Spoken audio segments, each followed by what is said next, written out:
Nunca lo planeé. Y tampoco fue un impulso de una noche. Lo mío fue más lento, como esas grietas que aparecen en una pared sin que te des cuenta, hasta que un día la pared entera se cae. Pero eso no es lo que me jodió. Lo que me jodió fue que la puerta roja estuviera cerrada. La de nuestra casa. Esa tarde, un martes cualquiera, volví a las 4 de la tarde del trabajo porque me encontraba mal, eso le dije a mi jefe, pero la verdad es que solo quería llorar sola. Y la puerta no abría. Cerrada con llave desde dentro. Una cerradura que solo se podía echar manualmente. ¿Sabes lo que sentí? Como si alguien me hubiera borrado de mi propia vida. Tardé un minuto en pensar con claridad. Llamé. Una vez. 2. Al tercero, abriste tú, Marcos, con esa cara de mierda como si no entendieras por qué estaba allí. Y detrás de ti, el ruido del grifo. Y una toalla colgada en la barandilla de la escalera. Mojada. Ni pregunté. Entré directa al baño de arriba y grité, ¿hay alguien aquí? No obtuve respuesta. Solo vapor. Olía a gel de hombre. No el tuyo. Uno barato, de esos de gimnasio. Cuando bajé, te encontré en el salón, fingiendo ver las noticias, con el mando en la mano, apretando los botones sin mirar la pantalla. Y me dijiste, he estado cocinando. Me duché. No tiene nada de raro. Yo no soy tonta. Pero ese día no dije nada más. Me senté a tu lado, como una actriz secundaria en su propia casa. Me quedé callada. Ni siquiera miré el móvil. Solo pensé, vale, si este juego va de mentir, también sé jugarlo. Y así empezó todo. Durante años, creí que ser buena esposa era una combinación de paciencia, comprensión y no molestar demasiado. Yo me ocupaba de todo lo de casa, del niño, de mis padres mayores, de las cenas con tus amigos que odiaba. Nunca me quejé.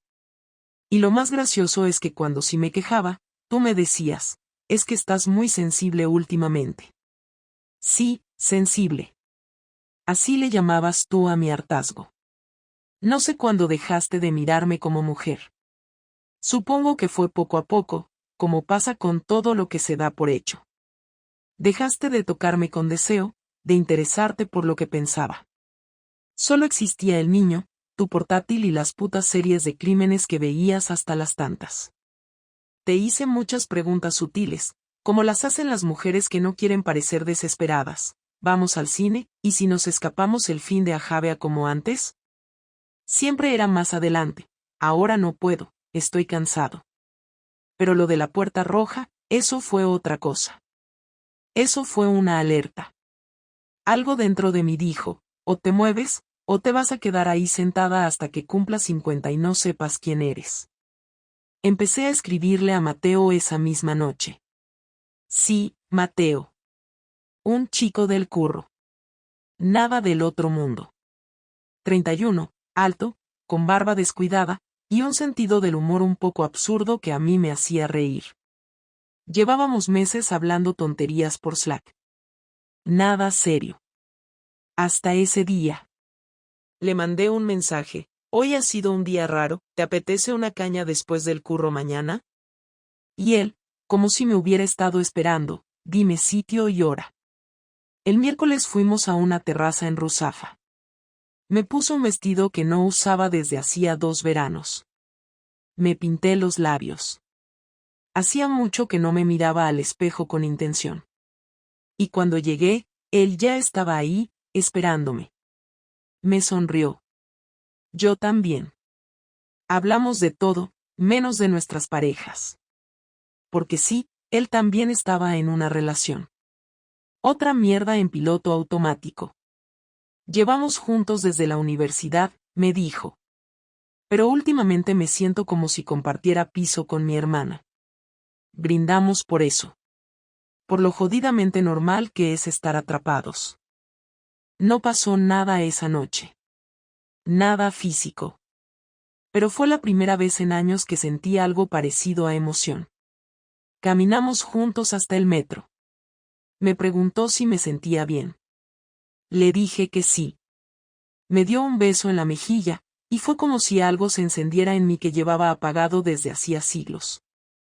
En casa, tú ya dormías. Roncabas. El niño también. La casa en silencio. Yo me senté en la cocina y lloré. Pero no de tristeza. De rabia. De darme cuenta de lo sola que me sentía. Durante las siguientes semanas, Mateo y yo nos vimos más veces. Una cerveza. Una comida rápida. Un paseo después de salir del trabajo. Nada planeado. Nada sucio. Pero todo mal. Hasta que un día me besó. Estábamos en su coche, llovía. Yo iba a bajarme para coger el bus, pero él me agarró de la muñeca, suave, y me dijo, no quiero que te vayas así. Y me besó. No fue un beso agresivo, ni desesperado. Fue uno lento, de esos que parecen preguntas. Yo no respondí. Cerré los ojos y dejé que pasara. Y después le dije, mañana, a las 3. En el Hotel Valencia Congress. Habitación 208. Lo reservo yo. Y sí, lo hice. Porque quería sentir. Porque necesitaba recordar que seguía viva. Porque tú habías cerrado con llave una puerta, y yo necesitaba abrir otra. No espero que nadie me entienda. Ni siquiera yo me entiendo a veces. Pero así fue como empezó. No por amor. No por venganza. Sino por supervivencia. Y eso fue solo el principio. A la semana siguiente volví a casa con una marca en el cuello. No era un chupetón, nada evidente, pero sí una pequeña línea roja que Mateo había dejado sin querer con su barba mal afeitada. Me la vi en el espejo del ascensor, justo antes de abrir la puerta del piso. Me toqué la piel como si pudiera borrarla, como si no me estuviera mirando a mí misma, sino a una desconocida. Pero no hice nada. Entré como si fuera cualquier jueves y saludé a Marcos, que seguía en su portátil como siempre, con el mismo chándal gris de los últimos 3 años. El niño estaba en el salón jugando a la consola, gritando que no podía pasar de nivel. Yo dejé el bolso en la mesa, fui directa al baño, cogí un poco de corrector, lo tapé sin demasiado esfuerzo y volví a salir. Nadie notó nada. Nadie preguntó nada. Como siempre. Mateo y yo no éramos una historia de amor ni una película romántica. Nos veíamos porque los dos necesitábamos respirar. A veces era una habitación de hotel, otras veces su coche, otras simplemente una caminata sin hablar demasiado. Él me escuchaba. Yo también a él. Pero sobre todo, me tocaba como nadie me había tocado en años. Sin prisas, sin rutina, sin ese automatismo de quien lo hace porque toca y no porque quiere. Cuando terminábamos, nos quedábamos en silencio, y nunca sabíamos bien cómo despedirnos. No era un nos vemos mañana, tampoco un esto no puede seguir. Era solo un cuídate o un escríbeme cuando llegues. Sin promesas. Sin mentiras. Una tarde, Marcos me llamó al móvil mientras estaba en casa de mis padres. Yo no solía tardar, pero esa vez me entretuve hablando con mi hermana, que justo había pasado a dejar unas cosas. Cuando cogí el teléfono, llevaba 10 llamadas perdidas. Su voz era seca. Me preguntó por qué no había avisado, por qué no respondía. Le dije la verdad, que se me pasó. Colgó sin decir nada más. Esa noche, mientras cenábamos los tres, me miraba de reojo, como si algo no le cuadrara. No dijo nada, pero dejó de hablarme el resto del día. No un silencio violento, sino ese tipo de silencio pasivo que se disfraza de indiferencia, como si no existieras en la habitación. Y lo peor fue que yo tampoco hice nada por arreglarlo. Me limité a recoger la mesa, fregar los platos y meter al niño en la cama. A las 11, Marcos seguía en el sofá, sin mirarme. Me acosté sin despedirme. Y no me arrepentí. Los días pasaban y con ellos también mi paciencia. Cada vez que volvía a casa después de ver a Mateo, me sentía más extraña en mi propia casa. Como si ya no tuviera sitio. Como si todo me quedara pequeño. La cocina, la cama, incluso el armario. Un sábado por la mañana, mientras hacíamos la compra en Mercadona, Marcos me preguntó si estaba bien, pero no con cariño, sino con esa voz neutra de quien tiene la obligación de preguntar algo. Le respondí que sí. No insistió. Seguimos comprando tomates y leche como si fuéramos dos compañeros de piso organizando el menú semanal.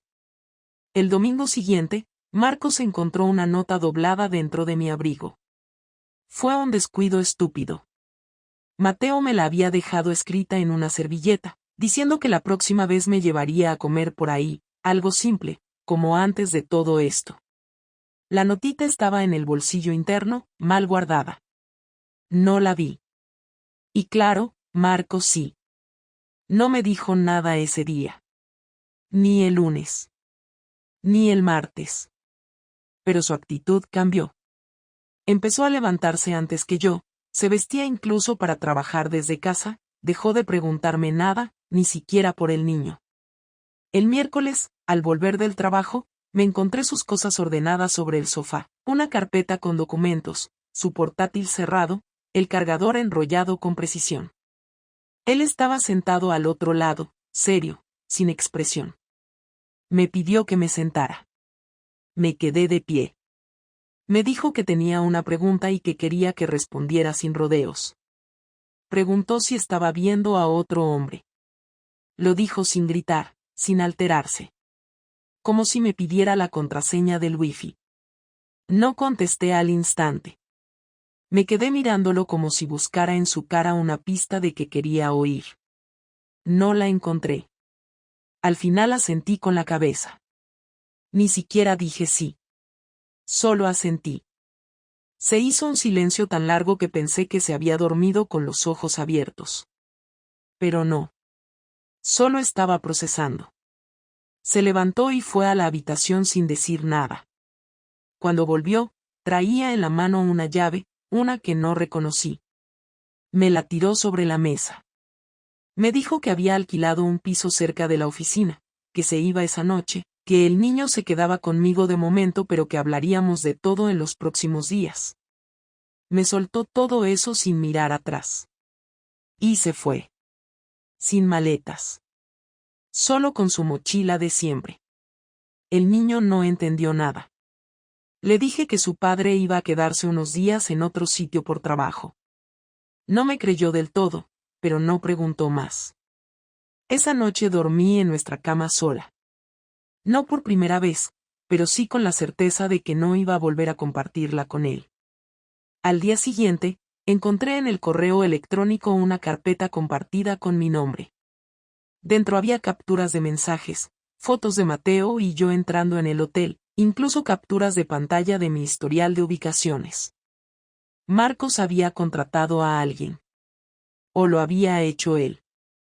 No lo sé. Pero sabía todo. Desde hacía tiempo. No me gritó, no hizo escándalos. Me preparó su venganza en silencio. Y todavía no sabía qué más venía después. Ese fue el día en que supe que ya no había vuelta atrás. Y que todo lo que iba a pasar después sería peor. Mucho peor. No sé cuánto tiempo estuve mirando aquella carpeta en el ordenador, con todos los archivos abiertos, uno tras otro, intentando entender cuándo había empezado a seguirme y cómo había conseguido tantas pruebas. En cada foto aparecía yo, entrando o saliendo de sitios que ni siquiera recordaba, el coche aparcado frente al hotel, los mensajes entre Mateo y yo donde hablábamos de vernos o de evitar coincidir en ciertos horarios. Marcos había copiado conversaciones que solo estaban en mi teléfono, así que también lo había hackeado o había instalado algo sin que me diera cuenta. Cada detalle estaba ordenado por fechas, nombres de archivo con precisión absurda, como si hubiera llevado un registro clínico de mi infidelidad. No había insultos ni amenazas, solo una frase escrita en un documento aparte: ya no te reconozco. La leí 3 veces. Era la única frase suya. Y dolía más que cualquier otra cosa. Durante los días siguientes no volví a hablar con él. Manteníamos contacto solo por mensajes para organizarnos con Daniel. Me decía cuando lo iba a recoger del colegio o si necesitaba ropa para el fin de semana.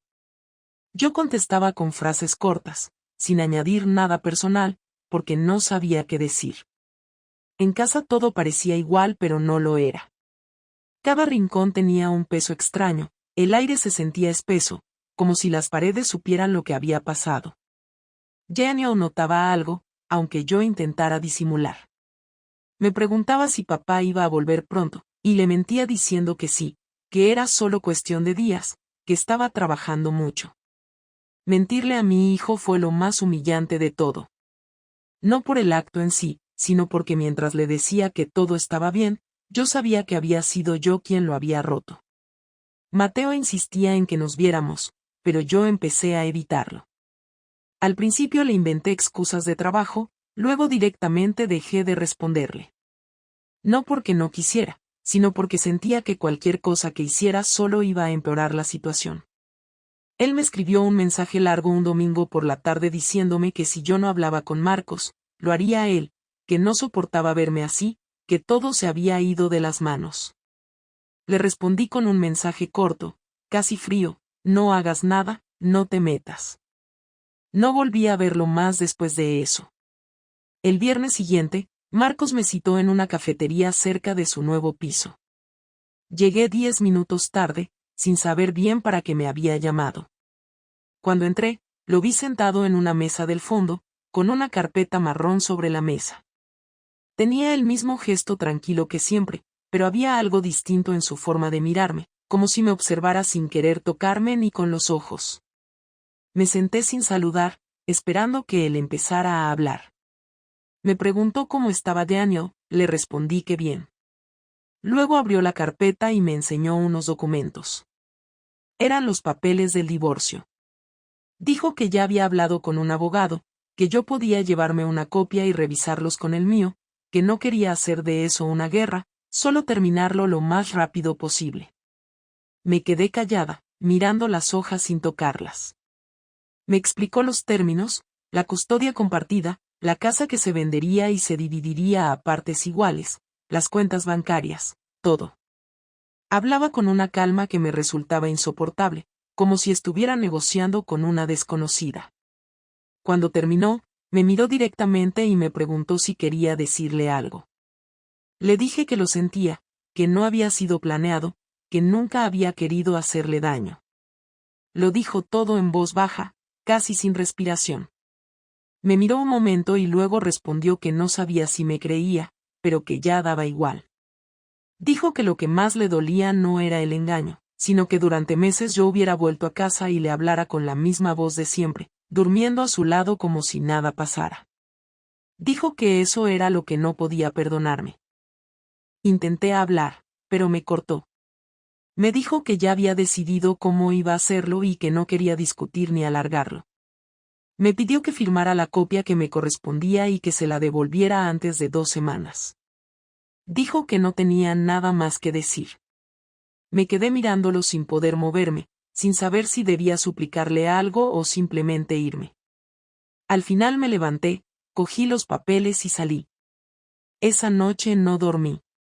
Me quedé en el salón, sentada en el sofá, con la carpeta sobre la mesa, mirando la puerta cerrada del dormitorio de Daniel. Sentía una mezcla de vacío y culpa que no sabía colocar en ningún sitio. No lloré. Ni siquiera tenía fuerzas. Era como si todo el cuerpo se me hubiera apagado. El sábado, mientras preparaba el desayuno, sonó el timbre. Era Marcos. Venía a buscar a Daniel para pasar el fin de semana con él. Me saludó sin mirarme. Llevaba una mochila pequeña y una bolsa con algunos juguetes. Daniel salió corriendo al verlo, lo abrazó y le preguntó si se quedaría mucho tiempo. Él le dijo que iban a pasar 2 días juntos, que luego volvería a casa. Lo vi sonreírle, y esa sonrisa me dolió más que cualquier insulto. Antes de irse, Marcos me dijo que había dejado en la entrada una caja con algunas de sus cosas, y que prefería no entrar.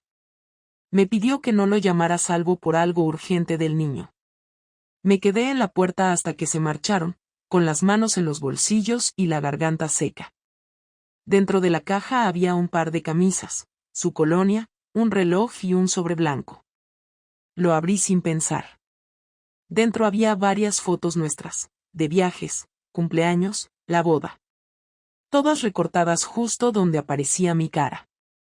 En cada foto solo quedaba él y Daniel.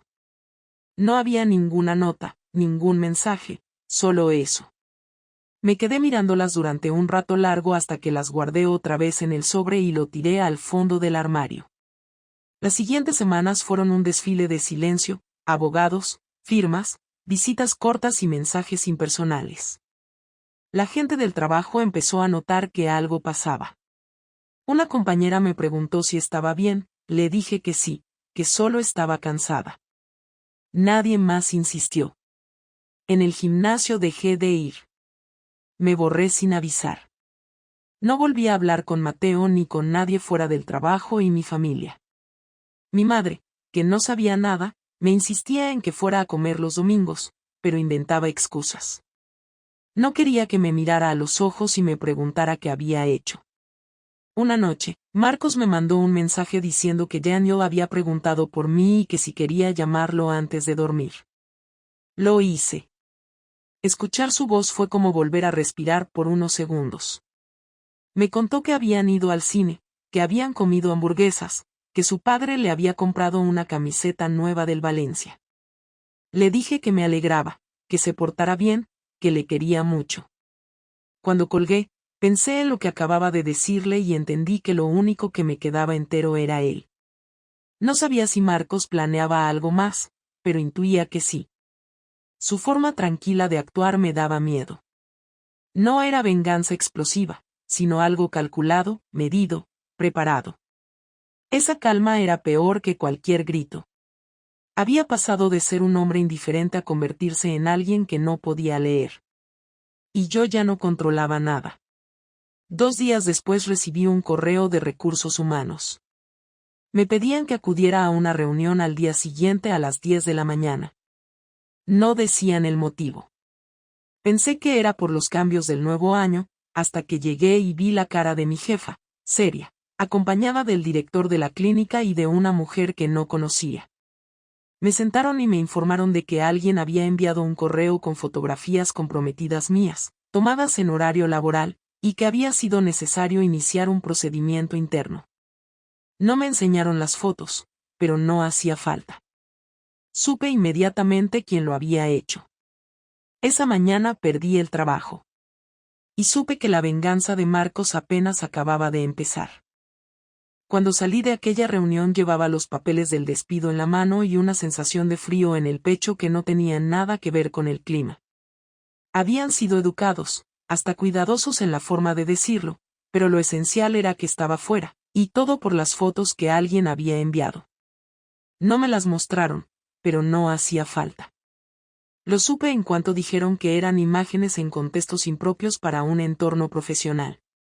No necesitaba verlas para entender que Marcos había cumplido su amenaza silenciosa. No lo había hecho de forma impulsiva, lo había planeado, había esperado el momento justo para hundirme con calma, igual que había organizado cada archivo, cada prueba, cada paso desde que descubrió lo nuestro. Me quedé parada frente al edificio de la clínica sin saber hacia dónde ir, con el sobre en la mano y una sensación de vacío que no podía colocar en ningún sitio. Nadie me llamó, nadie preguntó nada, simplemente me borraron de la lista del personal y del grupo de WhatsApp esa misma tarde. Llegué a casa sin decirle a nadie lo que había pasado. Daniel estaba en el colegio y yo tenía la casa entera para mí, pero la sensación era que todo estaba contaminado, cada rincón me recordaba lo que había perdido. Encendí el ordenador y revisé el correo buscando rastros, y allí estaban, los mensajes anónimos que habían llegado a la clínica, enviados desde una cuenta sin nombre, con un asunto simple, para que conozcan a la persona que representa su empresa. Había una copia en mi bandeja, probablemente enviada por error o con intención de que la viera. El remitente había incluido mi nombre completo, mi cargo, el logo de la empresa y las fotos adjuntas. Una en la habitación del hotel con Mateo, otra de un beso en el coche, Y una tercera de un mensaje de texto en el que yo decía que lo echaba de menos. No había margen para explicaciones ni para negarlo. Lo había hecho y ahora estaba pagando el precio. A las 3 de la tarde me llamó Marcos. Contesté porque pensé que era algo del niño, pero no lo era. Me preguntó si ya había recibido la noticia. Le dije que sí. Me dijo que solo estaba equilibrando las cosas, que lo mío le había costado años de confianza, de respeto, de credibilidad ante la familia y los amigos, y que ahora yo sabría lo que era perderlo todo. No levantó la voz, no usó insultos, solo hablaba con un tono tan controlado que daba miedo. Le pedí que parara, que pensara en Daniel, que lo que estaba haciendo me estaba dejando sin recursos, que al final el niño también lo iba a pagar. Me respondió que no estaba castigando a Daniel, que lo estaba haciendo por él, para que entendiera que las consecuencias existen. Y colgó. Intenté buscar a Mateo, pero su número ya no existía. Había desaparecido de todas partes, redes sociales cerradas, móvil apagado. Supe más tarde que su novia se enteró de todo y que él se marchó a otra ciudad. En realidad, no lo culpaba. Yo habría hecho lo mismo. Al final, cada uno protege lo que le queda. Durante los días siguientes intenté contactar con mi abogado para entender qué podía hacer. Me dijo que legalmente no había pruebas directas de que Marcos hubiera enviado las fotos, y que iniciar un proceso solo serviría para exponer más mi vida privada. Me recomendó aceptar el despido, cobrar lo que pudiera y mantenerme tranquila. No sabía cómo decirle que la calma era imposible. Las noches se me hacían interminables, dormía poco y comía casi nada. A veces me despertaba sobresaltada pensando que alguien estaba entrando en casa, pero solo era el viento o un coche en la calle. Empecé a evitar mirar el móvil porque cada vez que lo hacía encontraba algún mensaje de un número oculto con frases cortas. Te lo buscaste, aún queda más, aprende a callarte. Nunca respondí, pero cada uno de esos mensajes me recordaba que Marcos seguía allí, controlándolo todo, decidiendo cuándo dar el siguiente golpe.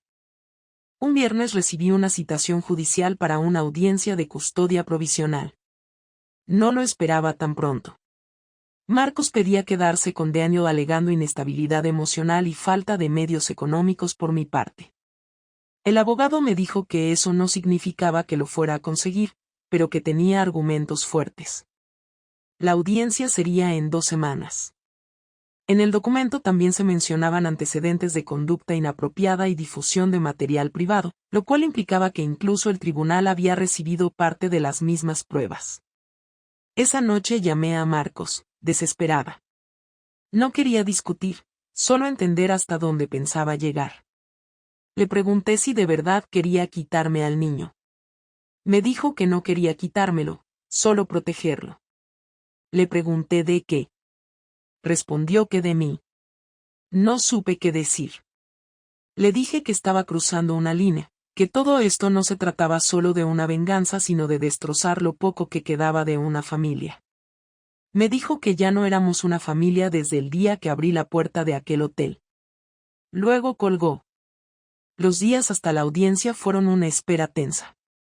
Evité salir de casa. No podía soportar las miradas de los vecinos, ni siquiera las amables, porque en todas veía curiosidad disfrazada de lástima.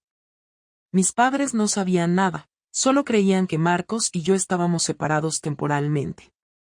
No quería que lo supieran, no todavía. Mi madre me llamaba cada 2 días y yo inventaba historias sobre el trabajo y el colegio del niño.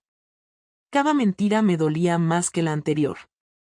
El día de la audiencia llegué al juzgado con el estómago cerrado. Marcos estaba sentado con su abogado, impecable, tranquilo, sin una sola palabra de más. Yo intentaba mantener la compostura, pero las manos me temblaban. Cuando llegó mi turno de hablar, conté lo esencial, que había cometido un error, que me arrepentía, que había perdido mi trabajo y que lo único que pedía era seguir viendo a mi hijo. No busqué excusas ni culpables.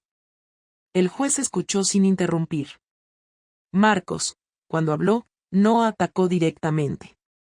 Dijo que me respetaba como madre, pero que los últimos meses habían demostrado que no estaba en condiciones de ofrecer estabilidad, que necesitaba tiempo para recuperarme, y que mientras tanto Daniel debía vivir con él. Lo dijo sin alterar el tono, como si estuviera leyendo un informe técnico.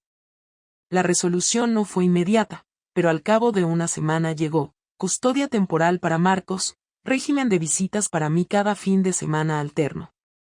Lo leí 2 veces antes de entenderlo.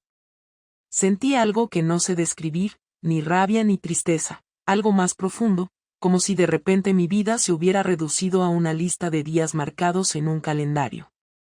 El primer fin de semana sin Daniel me desperté a las 6 de la mañana sin motivo. Preparé desayuno por costumbre, serví 2 vasos de zumo y luego me di cuenta de que solo había uno en la mesa. Me quedé mirando el vaso vacío como si tuviera sentido seguir fingiendo una rutina que ya no existía. A las 9 me vestí y salí a caminar sin rumbo, con el móvil en el bolsillo apagado. No quería hablar con nadie, solo necesitaba moverme, hacer algo que no fuera pensar. Caminé por el barrio hasta que el cuerpo me dolió, pero la cabeza seguía igual. El domingo por la tarde Marcos me llevó a Daniel a casa para que pasara unas horas conmigo. Traía su mochila con ropa limpia y un dibujo en la mano. Me abrazó sin decir nada, como si entendiera que las palabras no servían. Jugamos un rato, cenamos pizza y vimos una película.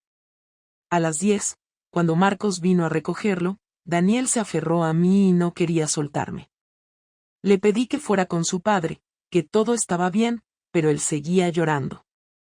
Marcos lo cogió en brazos sin mirarme y se lo llevó. Cerré la puerta y me apoyé en ella largo rato, escuchando los pasos de mi hijo alejándose por el pasillo.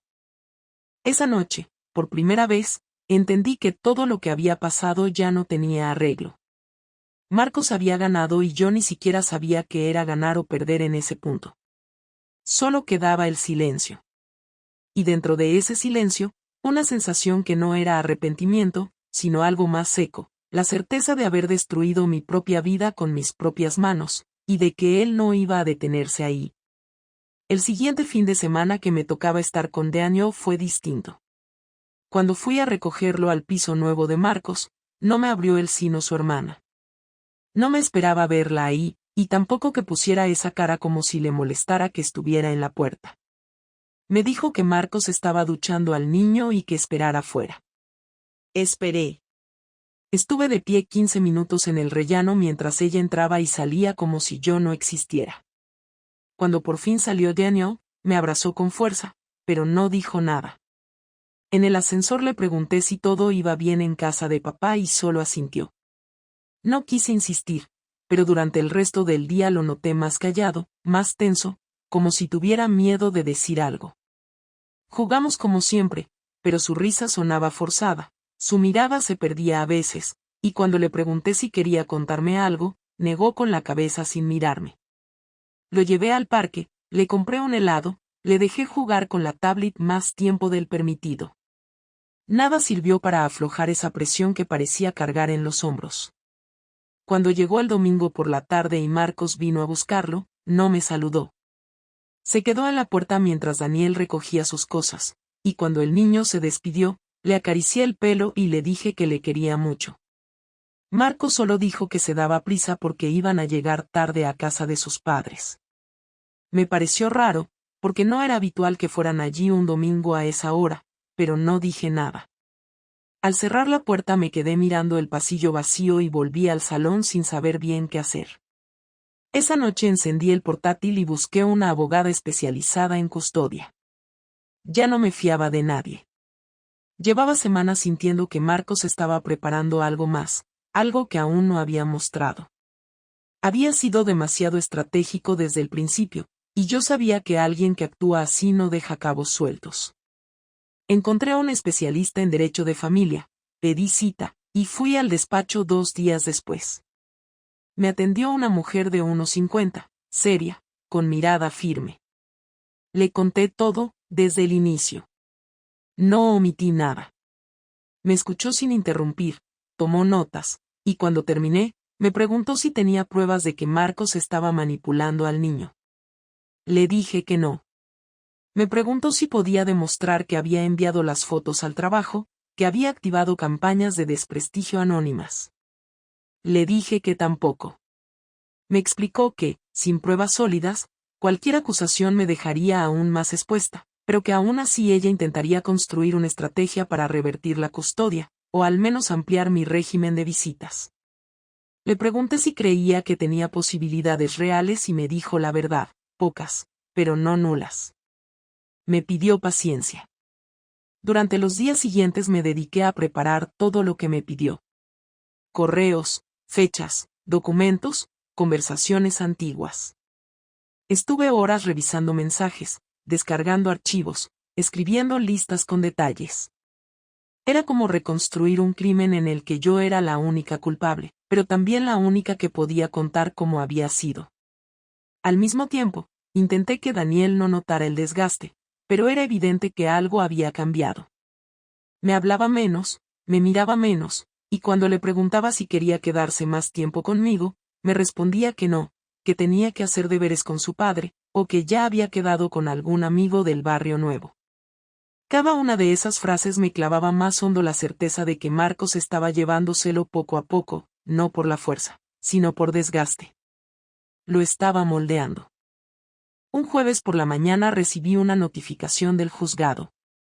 Marcos había solicitado la custodia exclusiva, alegando que el niño no se sentía cómodo viniendo a casa, que había manifestado en varias ocasiones que prefería quedarse con él y que los cambios de domicilio constantes estaban afectando a su rendimiento escolar y emocional. Me quedé sentada frente al sobreabierto sin poder moverme durante más de media hora. No lloré, ni grité, ni rompí nada. Solo leí una y otra vez el mismo párrafo, intentando entender cómo podía ser tan fácil que alguien escribiera eso y lo enviara al juzgado como si fuera la descripción objetiva de una situación, cuando yo sabía que no era verdad. Pedí cita urgente con la abogada, que me recibió esa misma tarde. Le mostré el documento y lo leyó en silencio. Luego me miró y me dijo que necesitábamos una estrategia urgente, que no podía permitirme ningún error, que cualquier reacción descontrolada me haría perder la poca credibilidad que me quedaba ante el juez. Me preguntó si había notado señales en Daniel, si tenía a alguien que pudiera testificar que nuestra relación era buena, que yo era una madre presente, estable. Le hablé de una profesora del colegio, de una vecina que veía nuestras rutinas, de algunas madres del parque. Me pidió que empezara a hablar con ellas. Esa noche llamé a la madre de uno de los amigos de Daniel, una mujer con la que había tenido buena relación durante el primer ciclo del colegio. Le conté parte de lo que pasaba. Me dijo que lo sentía mucho, que recordaba lo cariñoso que era Daniel conmigo, que si necesitaba hablar con alguien del colegio, lo haría. Le agradecí entre lágrimas. Era la primera persona en semanas que me trataba como si no fuera culpable de todo. El domingo siguiente Marcos no me trajo a Daniel. A las 5 de la tarde, hora habitual, me escribió un mensaje diciendo que el niño tenía fiebre, que prefería no moverlo. Le pedí hablar con él, me respondió que estaba dormido. Le pedí una videollamada. Me respondió que ya era tarde. No insistí. Apagué el móvil y me quedé en el sofá sin hacer nada durante horas. El lunes por la tarde fui al colegio y pedí hablar con la tutora. Me dijo que el niño iba algo más callado últimamente, pero que no había señales alarmantes. Le pregunté si podría redactar un informe breve indicando que era una madre implicada. Me dijo que tendría que consultarlo con dirección. No insistí. Sabía que en ese momento cada movimiento debía ser medido. Pasaron 10 días hasta que volví a ver a Daniel. Estaba más alto, con el pelo algo más largo, y su forma de mirarme era distinta. No me abrazó al entrar, solo dejó su mochila y fue directo a su habitación. Le pregunté si estaba bien y dijo que sí. Le pregunté si quería cenar lo de siempre. Dijo que no tenía hambre. Me senté frente al televisor sin encenderlo, esperando que saliera, que dijera algo. No lo hizo. A las 10 le dije que era hora de dormir. Asintió, se metió en la cama y apagó la luz. Me quedé sentada fuera de su habitación sintiendo como la distancia entre nosotros ya no era emocional, era física. Ya no me reconocía en su forma de hablar, en sus movimientos, en su silencio. cuando se fue el domingo, volvió a hacerlo sin despedirse. Marcos lo esperaba abajo. Me asomé por la ventana y los vi marcharse caminando. Daniel ni miró hacia atrás. Me pregunté si ya era tarde para recuperarlo. No recuerdo exactamente en qué momento dejé de esperar que algo cambiara. No fue una fecha concreta ni una conversación, fue más bien una acumulación de días iguales, de respuestas cortas, de silencios largos, de reuniones con abogados que decían que íbamos a intentar pero que no podían prometer nada. A veces me llamaba mi madre para preguntarme cómo iba todo y yo le mentía sin esfuerzo, le decía que Daniel estaba bien, que el proceso era lento pero que pronto se resolvería, que Marcos y yo hablábamos de vez en cuando. Ella me decía que no perdiera la fe, que los niños siempre sienten el vínculo con su madre, que esas cosas no se rompen, pero yo sabía que eso no era verdad, o al menos no lo era en mi caso. Daniel ya no me llamaba por las noches, ya no me mandaba mensajes desde el móvil de su padre, ya no me pedía quedarse más tiempo conmigo, y cuando lo veía cada 2 fines de semana lo notaba más ajeno, más educado, más correcto, como si fuera un niño entrenado para no darme motivos de queja pero también para no entregarme nada que pudiera usar a mi favor.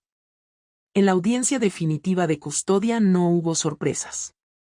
El juez se limitó a revisar los documentos presentados, escuchó a ambas partes con cortesía, repasó el informe del colegio, el de los servicios sociales, y al final dictó que la custodia quedaba en manos del padre, con visitas supervisadas para mí durante 3 meses, tras los cuales se revisaría el caso. La palabra supervisadas fue la que más me dolió, porque implicaba que ya no era suficiente con que me dejaran ver a mi hijo, ahora además debía hacerlo en presencia de una tercera persona, como si yo representara un peligro. La abogada me dijo que era una estrategia común, que podíamos apelar, pero que no nos convenía ahora mismo. Yo no dije nada. Firmé y me fui. Las visitas se hacían en un centro de mediación familiar a las afueras. Un edificio gris, con salas pequeñas llenas de juguetes limpios y cámaras en las esquinas. La primera vez que vi a Daniel allí, él ya estaba sentado jugando con una torre de piezas. No me miró al entrar. Me acerqué, le pregunté si quería que lo ayudara. Dijo que sí. Jugamos 1 hora sin hablar de nada importante. No me preguntó por casa, por el colegio, por nadie.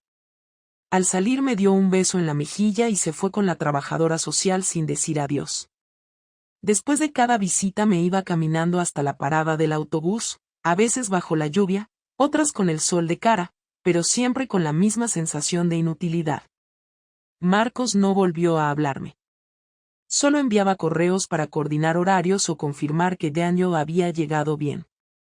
Ya no había ni rastro del hombre con el que me casé, del padre que me mandaba fotos del niño con disfraces ridículos o que me preguntaba si habíamos comprado ya el regalo de cumpleaños de algún amigo del colegio. Ahora solo quedaba un hombre funcional, eficiente, impenetrable, que había conseguido sacar de su vida todo lo que le molestaba sin levantar la voz ni perder el control. Un día, a finales de junio, me encontré con una vecina en el portal. Me preguntó por Daniel. Le dije que estaba con su padre. Me miró con esa cara que pone la gente cuando quiere parecer empática pero no sabe cómo. Me dijo que lo había visto con una chica joven, que parecía muy maja, que no sabía si era amiga o algo más, pero que él se veía feliz. Le dije que me alegraba. Subí a casa y cerré la puerta con llave. Me senté en la cocina, preparé café y lo tiré sin probarlo. Esa noche decidí escribirle a Marcos. Le mandé un mensaje largo. No para pedirle que volviera, ni para discutir nada, solo para decirle que ya no pensaba luchar. Le dije que entendía que me odiara, que no confiara más en mí, que me viera como una amenaza para el equilibrio que había construido con Daniel, pero que yo seguía siendo su madre, y que si en algún momento él consideraba que podía tener un espacio real en su vida, estaría ahí. No recibí respuesta. Ni esa noche, ni las siguientes. Los meses pasaron. Las visitas continuaron, frías, sin progresos. Mi abogada me llamó en septiembre para decirme que teníamos una nueva audiencia para revisar el régimen. Me preguntó si quería seguir adelante. Le dije que no. Me preguntó si estaba segura. Le dije que sí. Colgué, me senté frente al ordenador y abrí una carpeta con fotos antiguas. Estaban todas ahí: cumpleaños, vacaciones, tardes en el parque, dibujos escolares. Cerré la carpeta y la borré. No porque quisiera olvidar, sino porque ya no necesitaba tenerlas delante para saber lo que había perdido. En octubre recibí una carta certificada de parte de Marcos. No era una amenaza, ni una notificación legal. Era una carta escrita a mano. En ella me decía que había leído mi mensaje meses atrás pero que no sabía qué responder. Me decía que Daniel estaba bien, que era un niño fuerte, que se estaba adaptando. Me contaba que había conocido a alguien, que no era nada serio pero que se sentía más tranquilo. Me decía que aún no sabía si podía perdonarme, pero que había momentos en los que intentaba recordar las cosas buenas. Me decía que no me odiaba, que solo necesitaba tiempo. Me pidió que no dejara de escribirle de vez en cuando, aunque él no respondiera. Esa noche lloré.